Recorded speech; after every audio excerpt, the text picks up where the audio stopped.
হাতে বাঁশ দেখা বই পাইয়েন না, কারণ আমরা হলাম ব্রাহ্মণবাড়িয়ার পোলাপান। আমরা যেখানে যেটা প্রয়োজন এইটাই ব্যবহার করি। আর আজকে হঠাৎ করে কেন বাঁশ নিয়ে আসলাম আপনাদের মনে হয়তো প্রশ্ন। চলুন আগে একটু ভিডিও দেখি।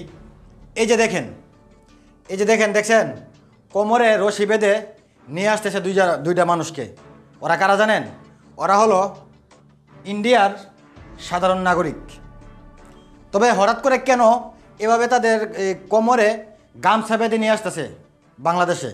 কারণ হলো, চলুন আগে একটু ভিডিও দেখি, তারপর কথা বলি। আমাদের ধান কাটতেছিল বাংলাদেশ কৃষক, তো ওই জায়গাটাতে একটু পানি ছিল।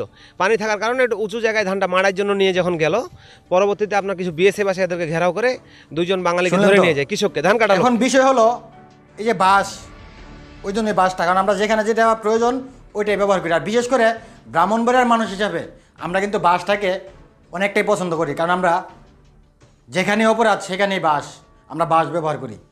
তো বিষয় হয়েছে কি, আমাদের এই যে দেখেন, এই দুই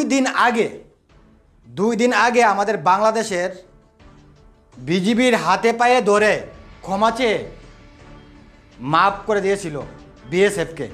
অথচ তার 2 দিন পরে আবার বাংলাদেশ থেকে 2 জন কৃষককে ধরে নিয়ে গেছে বিএসএফ। আপনাদের কথাগুলো শুনলেন এখন কি বললো ভাইটা। তো বিষয় হলো, আমরা কিন্তু অনেক আগে থেকে বলতেছি 1971-এর যুদ্ধের পর থেকে ইন্ডিয়া যতটুকু শোষণ করতেছে বাংলাদেশকে, এখন আর সম্ভব না।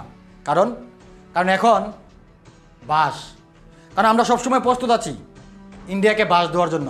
আর ওই জন্যই এই বাঁশ, ইন্ডিয়াকে নয় অবশ্যই, মোদিকে, ইন্ডিয়ার বিজিবি এবং মোদিকে বাঁশটা দেওয়ার জন্য আমরা সবসময় প্রস্তুত, সবসময় বাঁশ দিতে। তো এখন বিষয় হয়েছে কি, দেখেন আমরা কিন্তু বলেছি, আমরা বাংলাদেশি হিসাবে আমরা বলেছি, ইন্ডিয়া যদি আমাদেরকে ভালোবাসা দেয় আমরা তাদেরকে কিস করব। আর যদি ইন্ডিয়া আমাদের সাথে দুশমনি করার চেষ্টা করে তাহলে কিন্তু আমরা বাঁশ দেব। কি দেব? বাঁশ দেব। আর এটা হলো একটা প্রমাণ। তো বিষয় হয়েছে কি, দেখেন যখন বাংলাদেশ থেকে 2 জন কৃষককে ধরে নিয়ে গেছে বিএসএফ, তারপর কি হলো?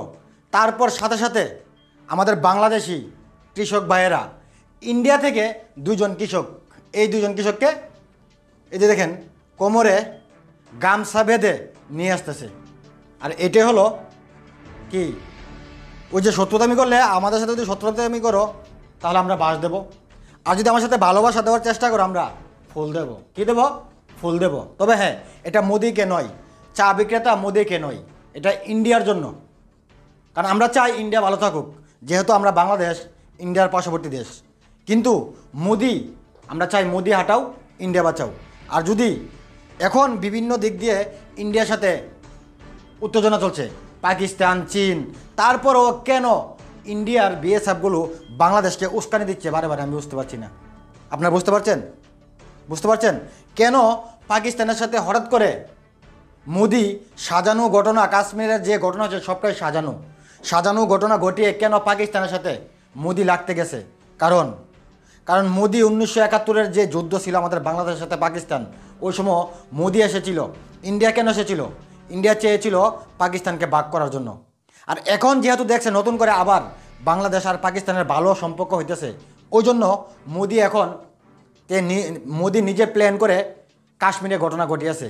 আর পাকিস্তানের সাথে উত্তেজনা চলছে, যেহেতু বাংলাদেশের সাথে পাকিস্তানের একটা ভালো সম্পর্ক না হয়।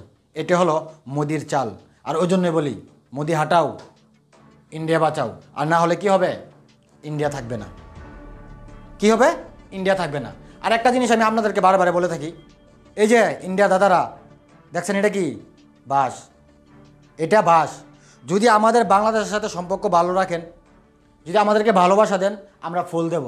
আর যদি দুশমনি করেন, আইক্যওয়ালা বাঁশ দেব। কি দেব? আইক্যওয়ালা বাঁশ। বুঝতে পারছেন? অতএব আমাদের বাংলাদেশের সাথে বিগত 54 বছর ধরে যা করছেন, এখন এটা করার চেষ্টা করেন না। করলে কিন্তু বাঁশ দেওয়া হবে। কি দেওয়া হবে? বাঁশ।